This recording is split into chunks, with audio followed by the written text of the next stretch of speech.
La saison des pluies est de retour. Abidjan et plusieurs grandes villes du pays connaissent depuis ce matin des averses abondantes. Pour anticiper tous les risques d'inondation et d'éventuelles catastrophes, le gouvernement fait dans la prévention et la vigilance. C'est donc sous la pluie que s'est ouverte ce mardi à Abidjan une formation sous-régionale initiée par l'Organisation pour l'interdiction des armes chimiques. Elle a réuni des fonctionnaires de douane des États de l'Afrique centrale, du Nord et de l'Ouest. Et puis à l'étranger, l'organisation de l'État islamique fait face à une double offensive terrestre et aérienne contre ses fiefs en Irak et en Syrie, avec un appui massif de la coalition internationale conduite par les États-Unis au lendemain du lancement d'une opération sur la ville irakienne de Fallujah. C'est la province de Raqqa qui a été prise aujourd'hui pour cible. Voilà pour le sommaire. Bonsoir à tous. Bienvenue dans la grande édition. La Côte d'Ivoire a fait entendre sa voix hier à l'ouverture du sommet mondial sur l'action humanitaire des Nations Unies en Turquie. Après avoir pris part à la rencontre, le Premier ministre est de retour à Abidjan depuis ce soir, depuis quelques heures seulement. Daniel Kablan-Duncan fait le point de cette mission. Il était au micro de Sidonie Davila. Vous l'entendrez évidemment dans nos prochaines éditions. Ce sommet mondial sur l'action humanitaire a enregistré des représentants de 135 États, dont évidemment la Côte d'Ivoire. L'enjeu principal est de réorganiser un système humanitaire à bout de souffle face à des crises de plus en plus longues et nombreuses. Le sommet ne donnera pas lieu à un accord formel ou à des textes contraignants, mais une initiative entre 21 grands donateurs et 16 agences humanitaires. Notre envoyé spécial en Turquie, Hugues Hervé-Blé, reviendra sur la clôture de ce sommet également dans nos prochaines éditions. On en vient maintenant à cette mission conduite dans la capitale économique ivoirienne par Domenico Mansione, secrétaire d'État au ministère italien de l'Intérieur. L'officiel italien et son équipe ont eu un entretien aujourd'hui avec le ministre d'État, ministre de l'Intérieur et de la Sécurité. Domenico Mansione et Ahmed Bakayoko ont parlé renforcement de coopération bilatérale entre la Côte d'Ivoire et l'Italie dans les domaines de la sécurité, de l'administration du territoire et des politiques migratoires. On fait le point avec Abou Sanogo. En visite de travail en Côte d'Ivoire, le secrétaire d'État du ministère italien de l'Intérieur, reçu par le ministre d'État, ministre de l'Intérieur et de la Sécurité, Ahmed Bakayoko, à la tête d'une forte délégation, Domenico Mansione a exprimé l'engagement de son pays à soutenir la Côte d'Ivoire dans le domaine de la sécurité. Autre sujet abordé, le renforcement de leur coopération dans plusieurs secteurs, notamment l'administration du territoire et les politiques migratoires. À cela s'ajoute la signature très prochaine de plusieurs accords à Rome. Au cours de la rencontre, nous avons parlé des intérêts communs que nous avons en matière d'immigration et en matière de sécurité. Nous avons parlé de la possibilité d'accords qui sont d'ailleurs déjà mûrs de collaboration entre nos deux pays. Donc j'espère pouvoir retourner l'accueil que j'ai reçu ici par rapport à la venue à Rome de votre ministre d'État pour la signature de ces accords. Ahmed Bakayoko a salué l'engagement du gouvernement italien aux côtés de la Côte d'Ivoire dans la consolidation de leur coopération. Il a également remercié le gouvernement italien pour sa distinction au grade de grand officier. Domenico Mansione est secrétaire d'État italien de l'Intérieur depuis mai 2013. Il a siégé au sein de nombreuses commissions, dont l'Observatoire sur le procès pénal, celle sur la responsabilité administrative des organismes et celle contre le crime organisé. Abou Sanogo a aussi suivi pour vous aujourd'hui une formation sous-régionale à l'intention des fonctionnaires des douanes des États de l'Afrique centrale, du Nord et de l'Ouest. Elle est très technique. Elle porte sur les aspects techniques du régime d'autorisation des transferts en vertu de la Convention sur les armes chimiques. Pendant une semaine, les participants devront confronter leurs expériences et bonnes pratiques pour la mise en œuvre de cette convention. La formation est initiée, faut-il le rappeler, par l'Organisation pour l'interdiction des armes chimiques, Éclairage. Abidjan abrite le cours sous-régional sur les aspects techniques des régimes de transfert de la Convention pour l'interdiction des armes chimiques. Destinée aux fonctionnaires des services douaniers et portuaires de l'Afrique de l'Ouest, centrale et du Nord, cette rencontre va permettre aux services douaniers des États parties de confronter leurs expériences et bonnes pratiques au regard de la Convention. Celle-ci fait obligation à ces États de déclarer les produits chimiques qui sont indexés dans le traité qu'ils importent ou exportent. Ce séminaire est surtout destiné aux agents qui sont en première ligne des entrées de ces marchandises, donc les produits chimiques indexés à la Convention. Leur présence et leur participation au séminaire est utile, sur le temps plus qu'ils détiennent certaines informations qui pourraient aider à solutionner ces différences qui sont observées. C'est par nous que passent ces différents produits. Il est donc important que nous puissions nous approprier la Convention, voir quelles sont les dispositions de cette Convention et du fait que notre pays ait ratifié ces conventions, que nous puissions procéder à l'application des dispositions de ces conventions. L'intérêt de la formation est de réduire, voire éliminer les différences dans les déclarations des produits chimiques qui ont fait l'objet de transferts entre États parties à la Convention. La Côte d'Ivoire attache du prix à la sécurité chimique. Durant une semaine, les participants vont être instruits sur des sujets généraux comme la Convention est spécifique, notamment le régime des transferts. Ils vont bénéficier des enseignements des experts de l'Organisation pour l'interdiction des armes chimiques. Parapluies, vêtements de protection imperméables, les Ivoiriens sont tous sortis couverts ce mardi et pour cause, le retour en force de la saison des pluies. Abidjan et plusieurs grandes villes du pays connaissent depuis ce matin des averses abondantes. Pour anticiper tous les risques d'inondations et d'éventuelles catastrophes, le gouvernement fait dans la prévention et la vigilance. La ministre de la Salubrité et de l'Assainissement, Anne-Désirée Ouloto, a visité les ouvrages de drainage, des eaux usées et de ruissellement. Le but est de s'assurer de l'avancement des travaux engagés, aussi rassurer les populations tout en incitant ceux vivant dans les zones à risque à quitter les lieux avant d'éventuels drames. Franck Quadio l'a suivi, son reportage. Ces images datent de quelques années. À Abidjan, c'était la désolation à chaque grande saison des pluies. Et depuis, l'eau a coulé sous les ponts. Des ouvrages d'assainissement sont érigés en urgence pour pallier la situation. Un exemple, celui de Cocody, à la rivière Bonoumen. Tellement, quand ces bassins n'étaient pas nettoyés, l'eau inondait tout ce que vous voyez comme cuvette aujourd'hui. Et les maisons alentour, là, les gens libéraient les maisons. Voilà. Même une fois, la maison en face là-bas, ceux qui habitent, les propriétaires sont montés, ont été obligés de monter sur le toit. Et l'ONPC est venu les sauver de là. C'est cette situation-là qu'on veut juguler. Un ouvrage provisoire qui sera peaufiné selon le directeur de l'Office national de l'assainissement et du drainage après cette saison pluvieuse. Mais pour l'heure, ici, ce canal agrandi va permettre l'évacuation des eaux pluviales de Bonoumen et de toute la Riviera jusqu'au plan de lagunaire. Des ouvrages donc pour mettre fin aux précédentes situations de désolation. Objet de la visite de la ministre de tutelle, Anne-Désirée Ouloto. À la Riviera 3, sensibilisation des populations, des femmes et même des plus jeunes. Les années précédentes, dans le quartier Bonoumen, à la Riviera 3, etc., le quartier Alpha Blondie, tout cela était des sites très critiques. Aujourd'hui, nous constatons donc que tout fonctionne correctement. Et il y a encore du travail à accomplir. Ce sont de grands acquis que nous avons réussi donc à préserver. Ce projet va continuer, n'est-ce pas, pour faire en sorte que dans cette zone, en tout cas, plus aucune famille ne soit menacée de déplacement, de situations dramatiques, il n'y a plus mort d'hommes. J'invite également les populations qui sont installées dans des zones inondables, dans des bassins d'orage, qui sont installés sur des flancs des collines. Je les invite à se soumettre à toutes les instructions des agents de l'État. Nous voulons une saison de pluie sans mort à Abidjan et à l'intérieur du pays. Appel au civisme, pour nous en rendre compte, rendons-nous à Atekoubé. Ici, l'eau a envahi la chaussée, les canaux d'évacuation occupés par les riverains. Il y a l'indiscipline des riverains, que nous-mêmes on a essayé de les sensibiliser. Mais vous savez, nous sommes en Afrique, quand il n'y a pas de sanctions, vraiment c'est pas facile.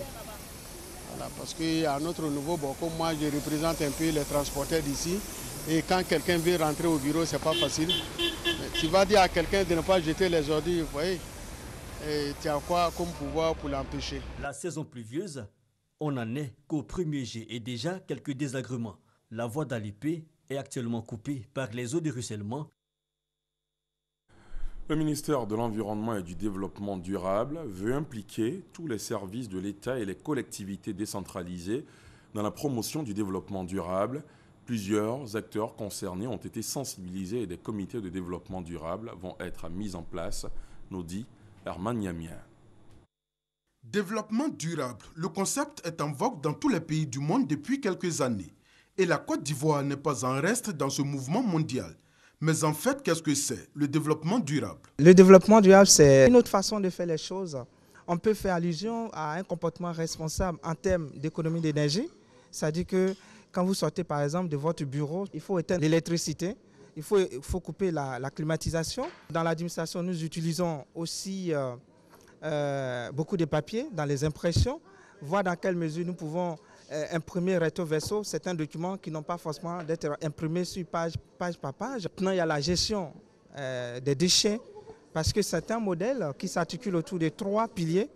Il y a le pilier social, le pilier environnemental et le pilier économique. Pour concrétiser cette vision et faire de la Côte d'Ivoire un pays exemplaire en matière de développement durable, des initiatives sont menées. C'est dans ce cadre que s'inscrit cet atelier initié par le ministère de l'Environnement et du Développement durable pour impliquer les services de l'État et les collectivités décentralisées dans cette démarche. La vision du gouvernement ivoirien est de faire en sorte que le développement durable puisse s'ancrer dans tout le corps social, afin que chaque citoyen devienne un acteur responsable qui contribue à l'équilibre entre la qualité de l'environnement, le développement économique et le progrès social. Après les services de l'État et les collectivités décentralisées, la prochaine rencontre sera avec les entreprises privées. Direction maintenant Broukro, un village de la commune de Bongouanou, c'est dans le centre-est du pays. Le village a été mardi dernier le théâtre d'affrontements intercommunautaires qui ont fait un mort et de nombreux blessés. Le directeur de cabinet du Premier ministre s'y est rendu samedi afin d'apaiser les tensions et appeler à la paix. Le témoignage de Salimatou Dia est commenté par Hamza Diaby. Le gouvernement, aux côtés des populations victimes des affrontements survenus mardi dernier à Broukro, dans la commune de Bongouanou. Un mort et plusieurs blessés, c'est le bilan qui a conduit le ministre Awandoli Théophile auprès des familles de victimes. Le directeur de cabinet du Premier ministre est venu traduire la compassion des autorités. Accompagné du corps préfectoral et de chefs de village, le cadre de la région du Moronou était porteur d'un message d'apaisement et de pardon. Le premier message, c'est d'abord Yako. Yako à la famille qui a perdu son enfant, Yako à tous les blessés et Yako également même à tout le village. Le deuxième message, bien entendu, c'est l'apaisement. Nous avons essayé de faire comprendre à ce village que quand vous regardez nos villages, même de souche, d'origine, ce sont les mêmes familles. Et quand vous avez vécu ensemble pendant longtemps, vous devenez encore plus famille. Donc on demande aux uns aux autres vraiment de mettre bas la terre, de se réconcilier. Une mission appréciée des populations qui comptent s'investir pour une paix durable dans leur localité. Le gouvernement a aussi assuré la prise en charge médicale des blessés et a apporté son soutien financier à la famille du défunt, Adjemian Brouégène, planteur de 36 ans, tué lors des affrontements. Des affrontements survenus entre les jeunes et le chef de village, Nanan Assalé Assamoa, suite à un conflit foncier. Mais la cause immédiate de cette crise serait la désignation du nouveau président des jeunes du village. Intégration et panafricanisme, deux concepts mis en avant par le Club des Amis du panafricanisme. Il vient d'initier une conférence autour de ces deux notions. La contribution du panafricanisme dans l'émergence des États africains a fait l'objet de plusieurs communications. On le voit avec Sidonie Davila.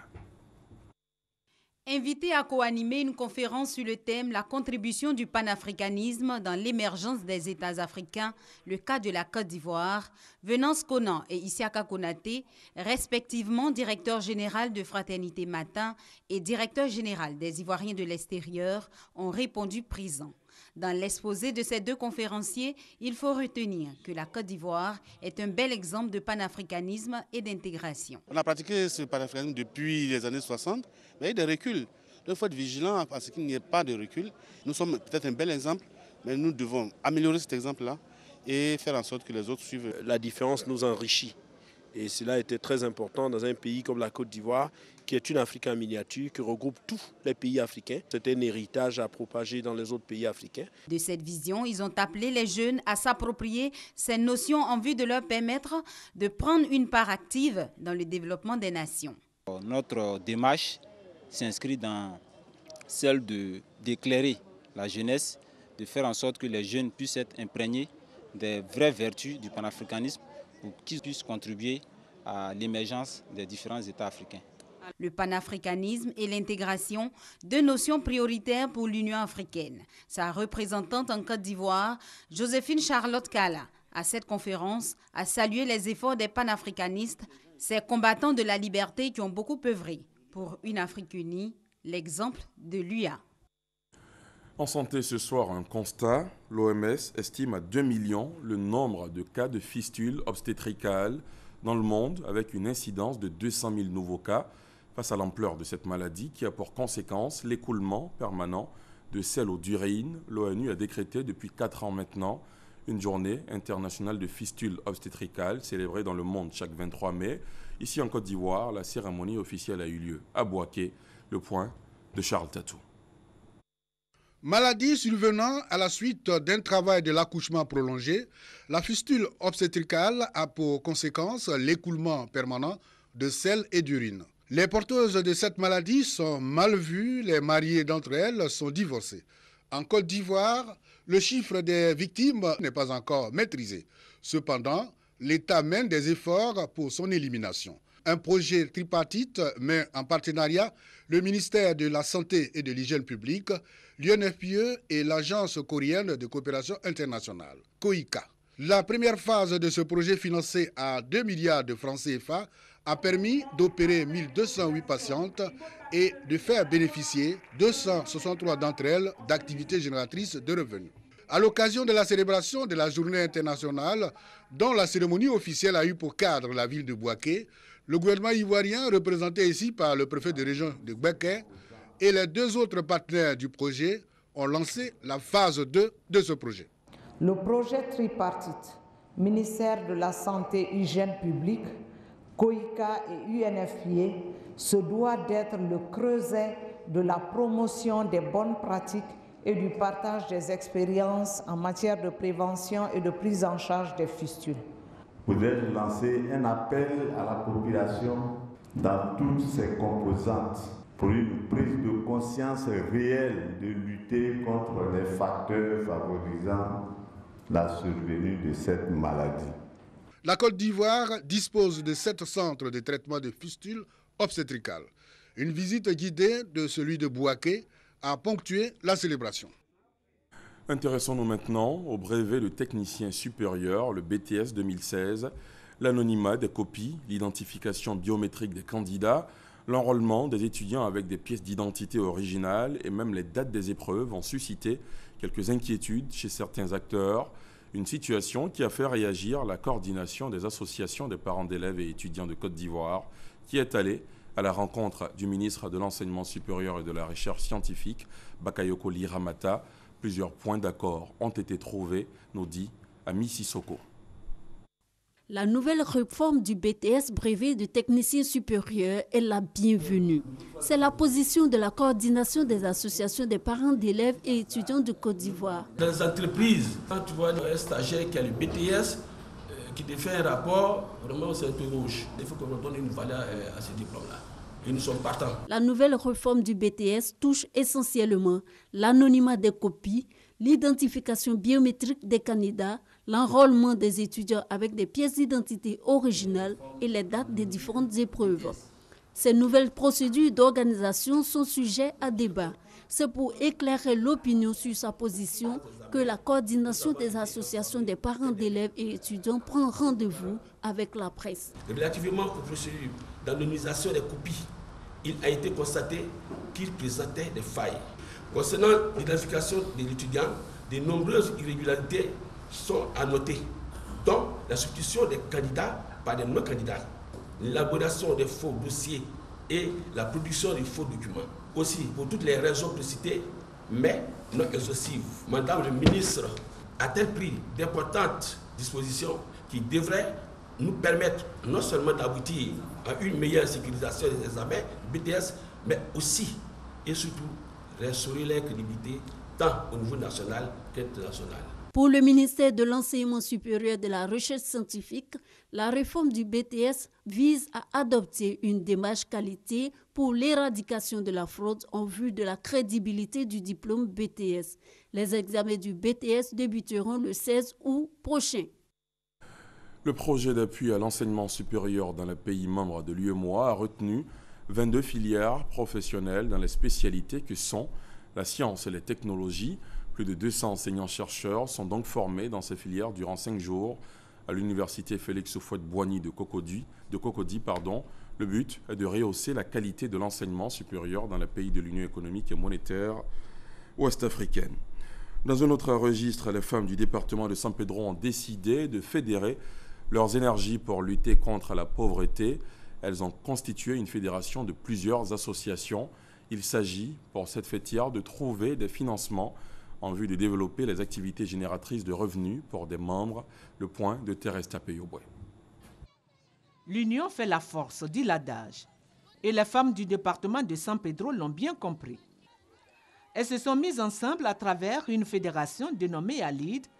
Cette fédération a été mise en route officiellement par la ministre Anne-Désirée Ouloto. J'ai trouvé à San Pedro des femmes déchirées, des femmes divisées, des femmes séparées. Ça a été difficile. Nous avons travaillé nuit et jour. Aujourd'hui, je viens trouver à San Pedro une fédération de près de 300 organisations féminines. Je vous félicite. Akissi Kwame, général de brigade, également marraine de cette cérémonie, a invité ses filleuls à la discipline de groupe et à suivre des formations pour plus d'efficacité. L'initiateur de ce regroupement de femmes, Félissa Noblé, a demandé aux femmes du département de San Pedro de suivre l'exemple de leur marraine Anne Ouloto dans le travail avant de justifier l'idée de fédérer ces femmes. Nous avons donc pensé qu'il était important de fédérer ces femmes et de leur permettre toutes d'être reconnues par l'administration en ayant des documents officiels qui leur permettent d'exercer leur activité d'association. Anne Ouloto a offert à ses filleuls une fourgonnette pour le transport des marchandises. Pour le financement des activités, selon la nouvelle présidente, Lucie Tianlou, des financements existent. Les femmes députées présentes à cette cérémonie ont offert des ordinateurs et des imprimantes au bureau de cette nouvelle fédération. À un an des 8e Jeux de la francophonie à Abidjan 2017, le gouvernement mobilise toutes les énergies. Aujourd'hui, le comité d'organisation a rencontré le secteur privé. Les principaux produits des Jeux ont été présentés aux partenaires.